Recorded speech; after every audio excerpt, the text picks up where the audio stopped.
ರಕ್ಷಾಬಂಧನ ಯಾಕೆ ಆಚರಿಸುತ್ತಾರೆ? ರಾಖಿಯನ್ನು ಯಾಕೆ ಅಣ್ಣನ ಕೈಗೆ ಕಟ್ಟುತ್ತಾರೆ? ಇದರ ನಿಜವಾದ ಕಥೆ ಏನು? ಈ ಎಲ್ಲ ಪ್ರಶ್ನೆಗಳಿಗೆ ಉತ್ತರವನ್ನು ಈ ವಿಡಿಯೋದಲ್ಲಿ ತಿಳಿಯಲಿದ್ದೇವೆ. ಎಲ್ಲರಿಗೂ ಪ್ರೇರಣಾ ಯೂಟ್ಯೂಬ್ ಚಾನೆಲ್ಗೆ ಸ್ವಾಗತ.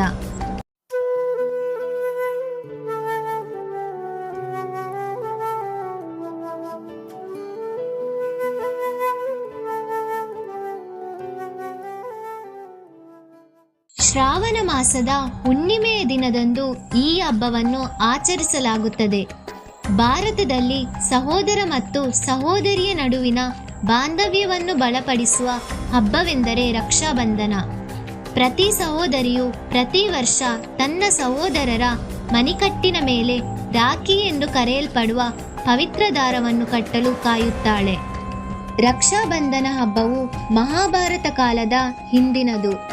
ಪುರಾಣಗಳ ಪ್ರಕಾರ ಶ್ರೀಕೃಷ್ಣನು ಆಕಸ್ಮಿಕವಾಗಿ ತನ್ನ ಸುದರ್ಶನ ಚಕ್ರದಿಂದ ತನ್ನ ಬೆರಳನ್ನು ಕತ್ತರಿಸಿಕೊಂಡಾಗ ದ್ರೌಪದಿ ತನ್ನ ಸೀರೆಯ ತುಂಡನ್ನು ಹರಿದು ಶ್ರೀಕೃಷ್ಣನ ಗಾಯದ ಸುತ್ತಲೂ ರಕ್ತ ಹರಿಯುವುದನ್ನು ತಡೆಯಲು ಕಟ್ಟುತ್ತಾಳೆ ಮತ್ತು ಆ ಬಟ್ಟೆಯನ್ನು ಪವಿತ್ರ ದಾರವೆಂದು ಪರಿಗಣಿಸಲಾಗುತ್ತದೆ.